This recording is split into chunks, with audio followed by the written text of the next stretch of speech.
Radon comes from the earth. We're building with earth. Seems like a problem.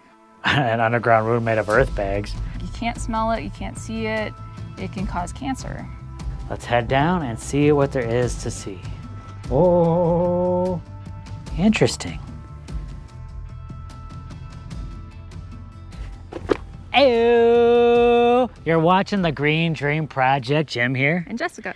So one of the questions we always get asked is, are you guys worried about radon in your house? I mean, radon comes from the earth. We're building with earth. Seems like a problem. And we've actually installed pipes to help mitigate radon if it is an issue.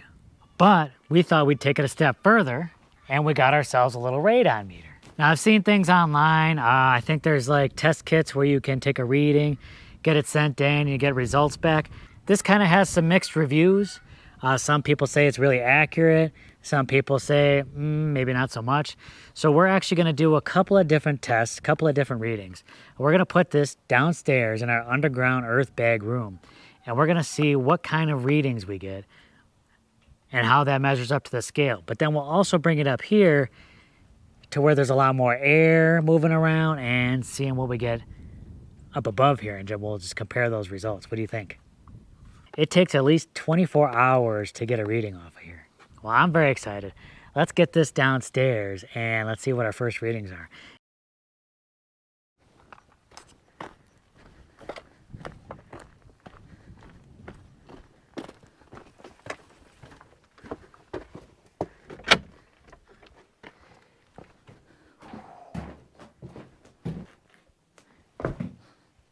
Here we are in our underground earth bag room.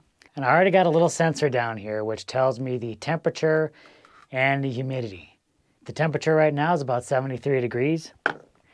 So not too bad, pretty comfortable. But I'm about to set up the little radon detector and we should see what it says in about 24 hours. Now the directions say that this should be kept at least 2 feet above the ground and 2 feet from any walls. And it's got to take time to calibrate, so we just let it do its thing, let it calibrate, and then we should be getting a reading here in about 24 hours. Very exciting. So it's been about 24 hours since I put the radon detector down into our underground room.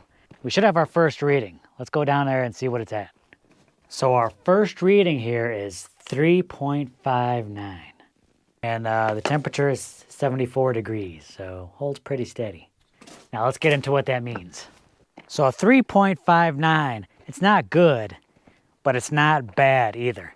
It just means you definitely want to get some ventilation in there and kind of keep monitoring it. It's only real bad if it gets like to 4 or above. So right now we're still good. And remember, this is just a 1-day average. So we're going to leave it in there for about a week and see how it goes. We'll bring you along to see how that averages out, but it could be higher or it could be lower. I'm hoping for lower. But we plan on putting ventilation in either way. All right, 3.59.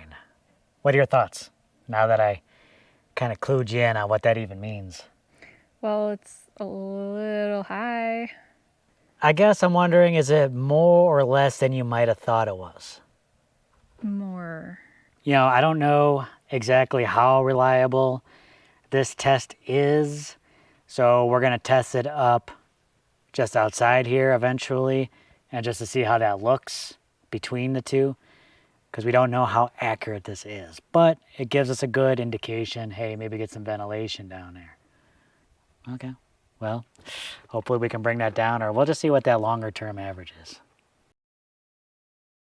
Okay, so this is day number 2 of the radon testing, and we got a new number. I'm eager to show you guys what's going on. We'll bring you along every day and we'll see what the readings are. Then we'll show you what the average is. All right, we're back down here. Probably 80 degrees outside, if not a little warmer. Just under 74 degrees down here. And the second day reading, 3.44. So it actually went down a little bit. Now, I'm not under the delusion that it'll drastically decrease.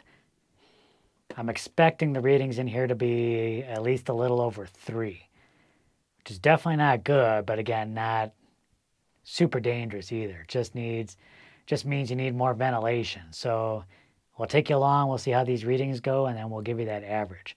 And then we'll test it outside just to kind of get a baseline. So this will be day 3 of testing for the radon down in the earthbag home. Let's see what we got. I haven't been down there yet, so I'm going to be just as surprised as you. Coming down, day 3. Interesting. What the reading is now is 3.0, and the longer average is 3.28. I mean, that's the longer average, so we'll see how this goes. Maybe the readings will keep dropping and the average will keep dropping. Kind of exciting. We'll see how this turns out. Day 4 of the radon detector. Let's see what the reading is today. It's going down so far, so I like that. Let's hope it keeps up that trend. Oh, I'm liking this. I'm liking where this is going. 2.87. That's actually lowering. And so is the long-term average. I'm liking this trend, y'all. We're going to leave it down here for 3 more days. And then we'll see. We'll see where the average is and where the final reading ends up. But I like the trend. Okay, so we are in day 5 of the radon testing. And I must say, I like the way these readings are trending. So I'm about to check this reading right now. Day 5. Let's find out if it continues on with this downward trend or if it starts to stabilize a little bit. Oh, wow. It is really continuing on that downward trend. Wow. Now, 5th day, it is reading 1.99. Interesting. So, I mean, I'm just gonna kind of keep on checking this, and we'll see where this goes. I'm liking where this is going. We'll see. Okay, y'all. Day 6. I wish I had another finger. Day 6 of getting these readings. Now, I'm really liking this trend. The last one was below 2, which is awesome. So let's see what day 6 holds.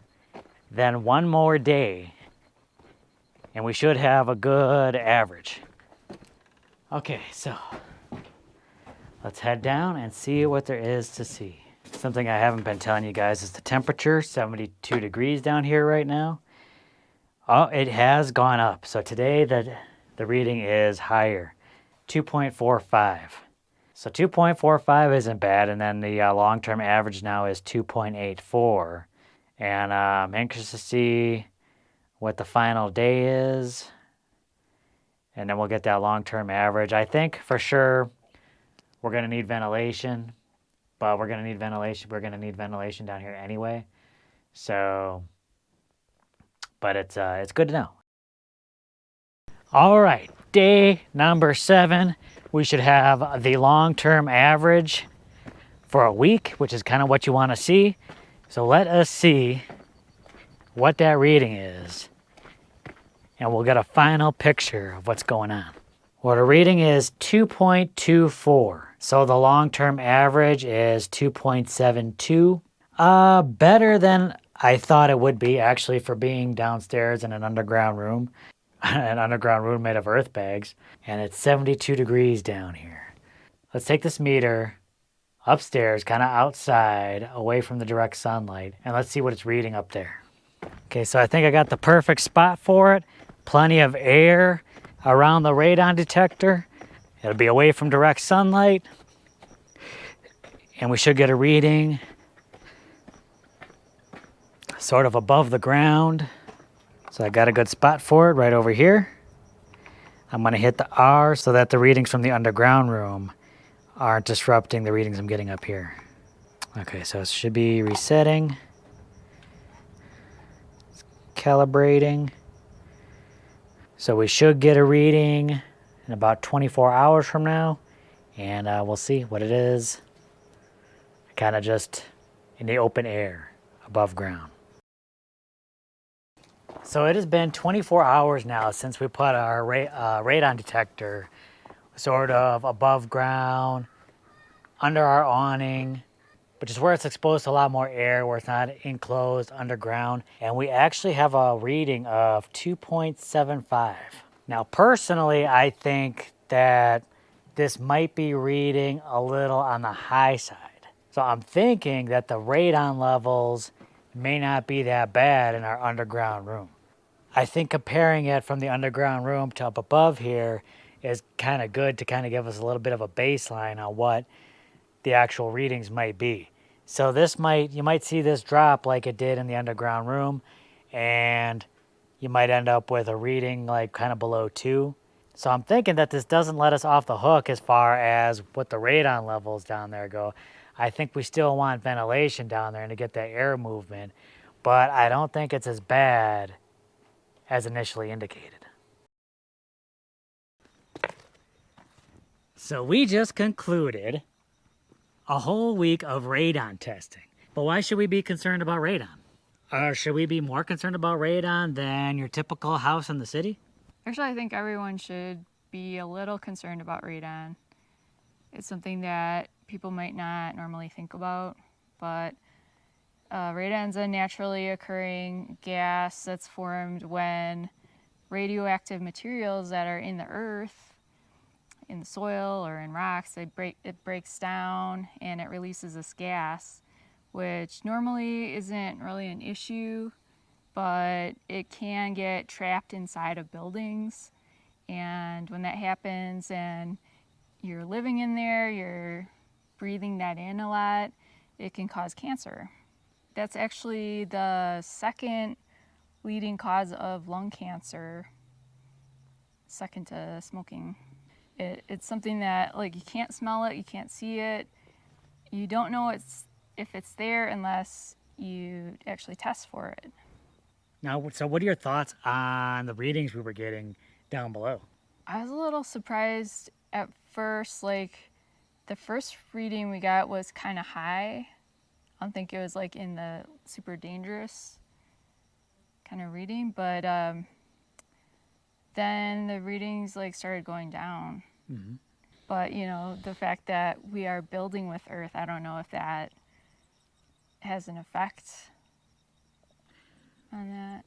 And possibly having like dug into the earth, going underground. I mean, we kind of dug kind of deep, about 8 feet underground, and then kind of surrounded ourselves with it. So maybe that makes it a little higher. But I mean, what are your thoughts then on the reading being actually so high up above here where it's not even in a house? Yeah, that makes me actually think, like, is there something off with the device? Like, is it reading things a little higher? See, that's what my thought is. I'm thinking that maybe the device isn't, I don't want to say not accurate, or well, kind of not accurate. It's maybe reading a little high, which is why I wanted to kind of compare the underground results to what we were getting up high. Because if we're getting higher results out here, out in the open, where there's plenty of airflow, I think we can compare those to the results down below. And maybe what we're getting down there isn't nearly as bad as we were seeing with the meter. Mm-hmm. Granted, no matter what kind of reading I think we're getting, whether it's high or low, we're going to add in some type of airflow. We're not completely finished with this house and we haven't put in the ventilation. So, I mean, under normal conditions, like... And there'll be a vapor barrier down below so that the gases aren't coming up through the ground. There'll be a vapor barrier so that it just kind of leaves out through the pipes. So I really think this meter may not be the best thing for determining whether you have an emergency or not. I think it's just a good way of sort of keeping track day to day on how things are going, see what they're trending long term, and it can give you some ideas whether you need more ventilation or if things are going well. I think it's just a good way to sort of just keep track of it. I think it'll be interesting, like, once we get that ventilation in there and maybe we keep tracking that long term and see, then we can compare, like, is it going down? And Exactly. Yeah. It's just something for our peace of mind, just to see how it does long term. Again, probably not something that we can determine whether some kind of emergency is happening, but if it does start to read higher, we know maybe to be more cautious. yeah. when you're building with more natural materials like this, it's something that I haven't really heard talked about a lot. And I don't know if people assume like, oh, you're building with earth, it's a natural material, so it's perfectly safe. There's nothing harmful about it, but that's not necessarily the case. And in this case, like, I don't know if it's necessarily more harmful than other non-natural materials. You know, there's a lot of chemicals and stuff that goes into a lot of homes that, you know, might even be more harmful. So I think like just taking kind of a balanced view of this might be appropriate. Just because something is natural doesn't mean it's not going to kill you. Yeah. Rattlesnakes are natural. They will kill you. It's just a good thing to be aware of, a good thing to just sort of keep track of on your own. Whether it's a natural build, whether it's a conventional build, you just want to be aware of what's going on in there and mitigate any potential harms those things could cause. All right, y'all. Well, thanks so much for watching. I hope you found this informative, and if you did, don't forget to give it a thumbs up, and don't forget to subscribe for more content. All right, we'll catch you in the next video, everyone. Bye.